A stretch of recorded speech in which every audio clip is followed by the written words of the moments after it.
Case study number 1.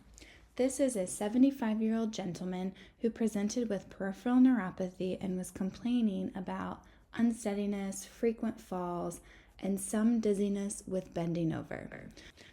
So we want to start our evaluation with the HINTS exam, looking for nystagmus and end gaze.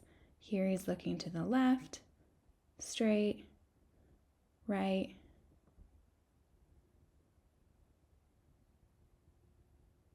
straight, and have him look up and straight. Let's look at that again. He has a little bit of left beating nystagmus there. And then straight, and let's check the right again. And there's a few beats of right beating nystagmus as well. Okay, so now he's looking at a target straight in front of him, and I'm going to do the cross-cover testing, and I'm looking for vertical deviation of his eyes. He has a lot of horizontal deviation, but in this case, we're only concerned about vertical. Next is the head impulse test. So he's flexed 20 degrees, trying to stare his eyes at a target, and I'm quickly moving his head one direction. And there you can see a positive right head impulse test.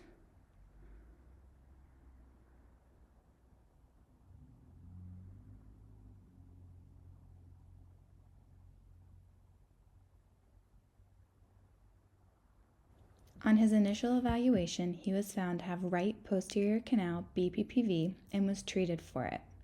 Now you're going to see his first follow-up session. Here, I'm using the side lying test to test the right posterior canal.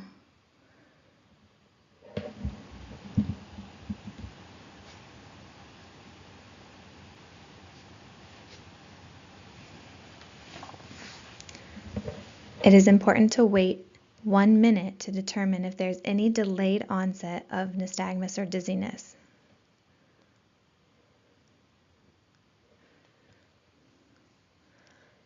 Here, I'm doing a left side lying test for the left posterior canal.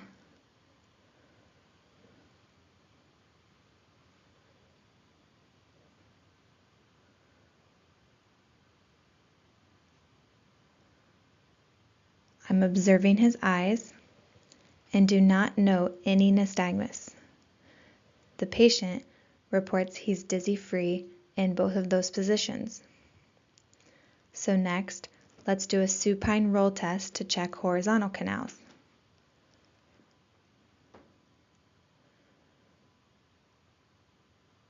When doing the roll test, you only have to wait 10 seconds on each side instead of a full 60. He does not have 80 degrees of cervical rotation, so I modified the test by having him roll his entire body to get his head in the proper position.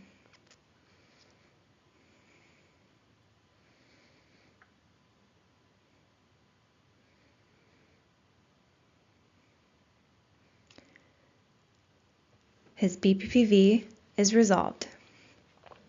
The remainder of his evaluation demonstrated a functional gait assessment of 20 out of 30, a 2-line difference on the DVA testing. His modified CAT-SIB testing was 30, 30, 15, and 0. He still reports imbalance with head rotation and bending. Here is a summary of his eval findings. His HINTS exam demonstrated right and left beating nystagmus. This is consistent with a central pathology. However, this patient is not demonstrating any other central signs. His coordination screen is normal. He had no sudden onset of weakness, imbalance, or dizziness. His onset was gradual with time. There are no other indicators of a central issue going on, so we're going to decide that this is likely due to aging of the central nervous system for this patient. I go on to look at skew deviation. His skew deviation is normal. There's no vertical deviation when the eye is uncovered. And when doing a head impulse test, he had a positive right head impulse demonstrating that there may be an impairment in the right vestibular system. This is consistent with his findings of BPPV. When there is a right hypofunction, it can be caused from labyrinthitis or aging of the vestibular system or neuritis. It's common in all three of those issues to also have BPPV. So, upon testing, he had right posterior canal BPPV. So his right side is really his problematic side. The BPPV was successfully treated on evaluation, and he came back for the next session to be retested and to complete the rest of his evaluation. Upon retesting, he was normal. There was no BPPV any longer, and he reports his dizziness is gone. I continued with the evaluation even though the patient was reporting that his dizziness had resolved. His DVA testing was a 2-line difference compared to static. That's a normal finding. It's within normal limits. Further testing of the modified CAT-SIB demonstrated significant sensory integration impairments.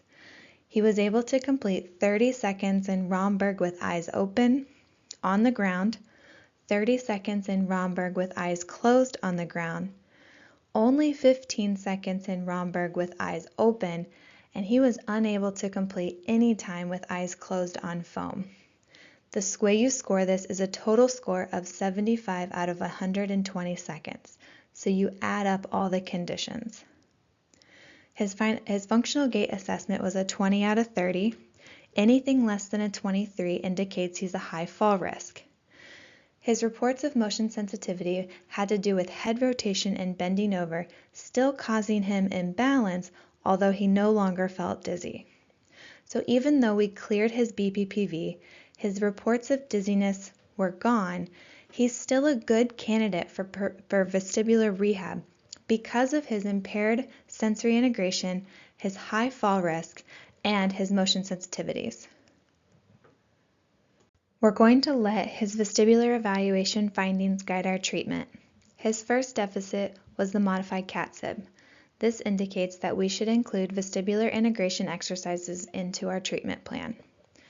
Next, we did the DVA, which was normal. However, during testing, the patient was found to have some slight dizziness. We further trialed VOR cancellation and times when viewing during walking, and the patient had significant imbalance in veering. Therefore, these gaze stabilization exercises should be added for habituation, even though the DVA is normal. His functional gait assessment indicates that he's a fall risk, so we will add multidirectional walking, head movement with walking, visual scanning during walking, and eyes closed walking into his treatment plan. These were the pieces of the functional gait assessment that were most provocative and challenging for him. He also indicates that head rotation and bending over are triggers of dizziness and imbalance. Therefore, we should create activities and exercises that encourage these specific movements to work on habituation. Lastly, in the geriatric population, struggling with lack of activity, imbalance, and weakness, it's always important to incorporate aerobic training and general fitness and exercise into all therapy plans of care. Here is a review of what his treatment interventions consisted of. He had a lot of unsteadiness and imbalance when walking with head turns, which I picked up during the functional gait assessment. So here we're just practicing those deficits. Walking in different directions, forward and backwards, moving his head right and left and up and down. This is a good starting point for most patients.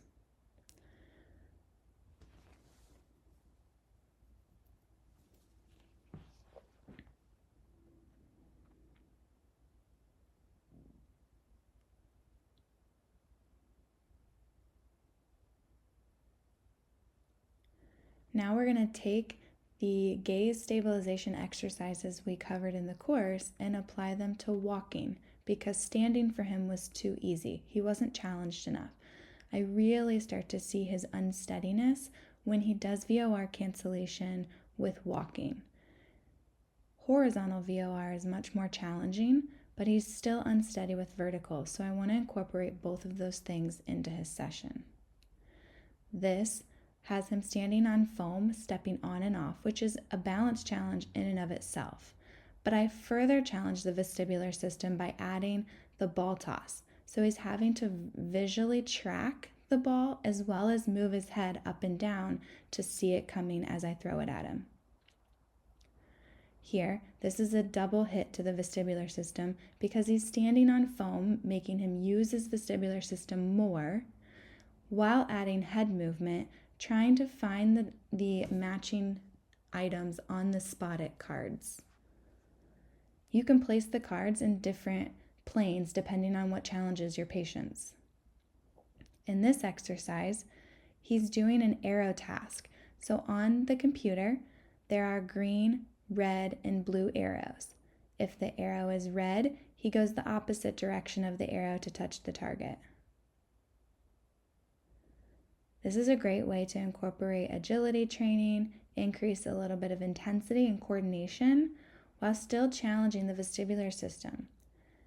He does fine with the stepping task until I have him look for my target, which is me holding up 2 fingers or 3 fingers, and he has to tell me how many fingers I'm holding up. He becomes most unsteady when he has to turn his head to look for my fingers. There are lots of ways to progress these agility ladder drills depending on what's most challenging for your patient. He struggled with the coordination, so these are more simple stepping tasks.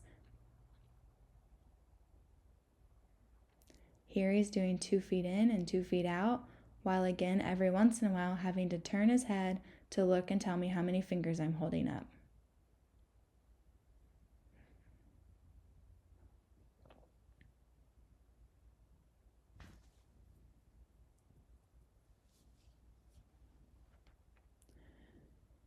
This is large amplitude stepping. May look similar to what you might use for a Parkinson's patient.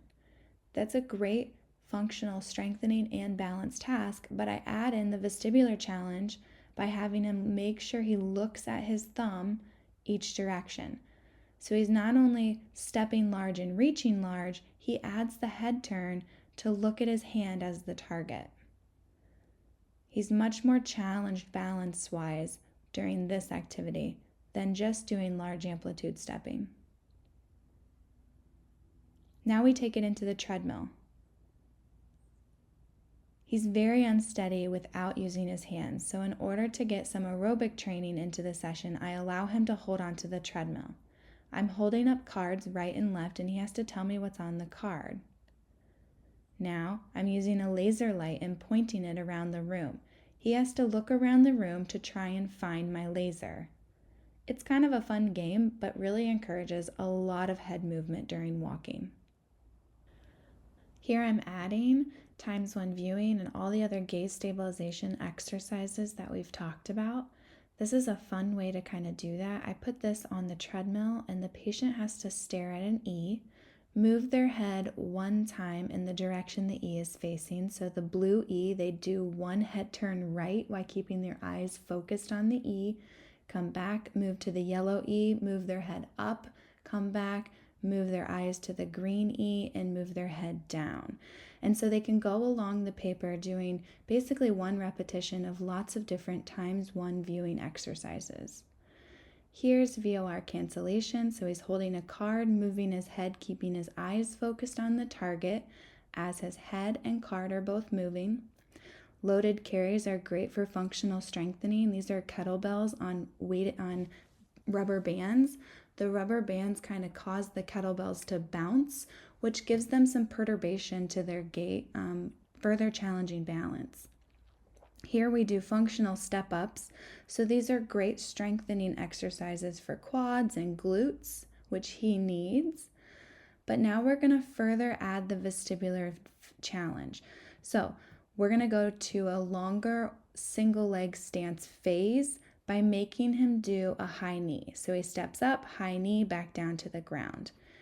Now add the head movement. So he's doing that same high knee, but visually focusing on his finger while in that single leg stance moment.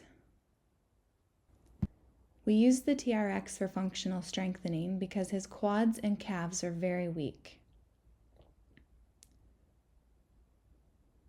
In order to add vestibular challenge to the activity, I'm having him move his head during his functional strengthening exercises on the TRX. We did squats, lunges, you can do reverse lunges. This adds rotation on the TRX while he's having to stabilize his core, keep his balance, but also doing VOR cancellation with his thumb. There are lots of different ways that you can challenge patients. Add in visual tracking, add in compliant surfaces, add in lots of head movement. Get creative with it. You can do a lot of exercises that create an experience that challenges multiple different barriers.